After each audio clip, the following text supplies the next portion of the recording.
మన ప్రభువును రక్షకుడైన యేసుక్రీస్తు నామములో మీ అందరికీ శుభములు తెలియచేస్తూ ఉన్నాను. ప్రియులారా, దేవుని వాక్యమును ధ్యానిందాము. కీర్తనల గ్రంథం 122వ అధ్యాయం 6వ వచనం. యెరూషలేము యొక్క క్షేమము కొరకు ప్రార్థన చేయుడి. యెరూషలేమా, నిన్ను ప్రేమించువారు వర్ధిల్లుదురు. నీ ప్రాకారములలో నెమ్మది కలుగునుగాక, నీ నగరులలో క్షేమము కలుగునుగాక. ప్రియులారా, పరిశుద్ధాత్మ దేవుడి ఉదయ కాల సమయంలో మనందరితో మాట్లాడుచు ఉన్నారు. యెరూషలేము యొక్క క్షేమం గురించి ప్రతి ఒక్కరూ కూడా ప్రార్థన చేయాలంటండి.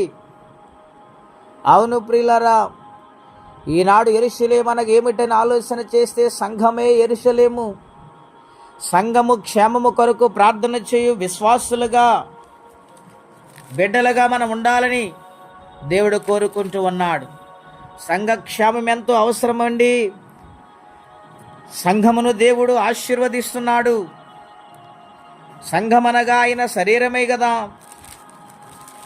ఆయన శరీరాన్ని ఎంతగా ప్రేమిస్తున్నాడు ఒక్కసారి మీరు ఆలోచన చేయండి. గనుక సంఘం గురించి మనము ప్రార్థన చేయవారుగా ఉండాలి. అలాగూ ప్రార్థన చేస్తే నెమ్మది కలుగుద్దని ఇక్కడ వ్రాయబడింది.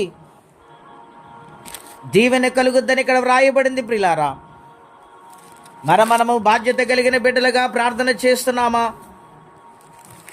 ఆలోచన చేయాలని ప్రభు పేట మీకు మనవి చేయొచ్చు అన్నాను.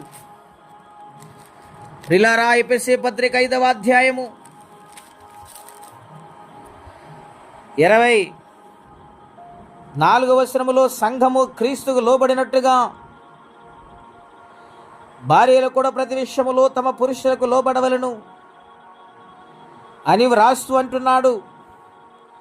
సంఘమును గూర్చి ఆయన అంటున్నాడు, అటువలే క్రీస్తు కూడా సంఘమును ప్రేమించి అది కళంకమైనను ముడతైనను అట్టిది మరి ఏదైనా లేక పరిశుద్ధమైనదిగా నిర్దోషమైనదిగా మహిమగల సంఘముగాను ఆయన తన ఎదుట దాన్ని నిలబెట్టుకొనవలనని వాక్యముతో ఉదక స్నానము చేత దానిని పవిత్రపరిచి పరిశుద్ధపరచుటకై దాని కొరకు తన్ను తాను అప్పగించుకున్నాడు.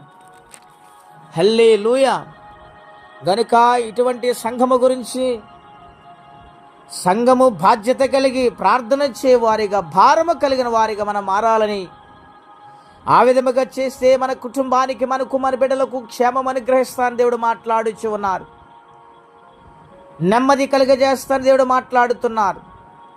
గనుక క్షేమము, నెమ్మది, ఆశీర్వాదము కావాలంటే మనము సంఘము గురించి ప్రార్థన చేయబిడలుగా, సంఘములో ప్రతి ఒక్కరితో సాధ్యమైనంత ఐక్యతతో ప్రేమతో ఉండేవారిగా, ప్రతి ఒక్కరిని ప్రేమతో ఆదరించేవారిగా ఉండాలని ప్రభు పేట మనవి చేస్తూ ఈ మాటలు నేను ముగిస్తూ ఉన్నాను. ప్రార్థన. పరిశుద్ధుడైన మా తండ్రి, ఘనమైన మీ నామం కొరకై స్తోత్రం చెల్లిస్తున్నాం. ఈరోజు సంఘమును గూర్చి కొన్ని విషయాలు మీరు మాట్లాడుతూ వచ్చారు ప్రభువా.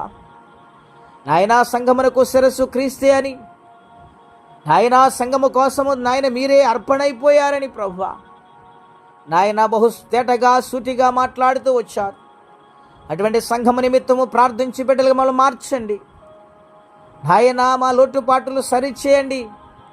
ఎవరే కష్టములు, బాధలు, ఇబ్బందులు ఉన్నారో వారికి నీ సహాయమును పంపించమని, ఈ దినము దీవెనకరంగా మార్చమని యేసుక్రీస్తు నామములో ప్రార్థించి వేడుచున్నాము తండ్రి.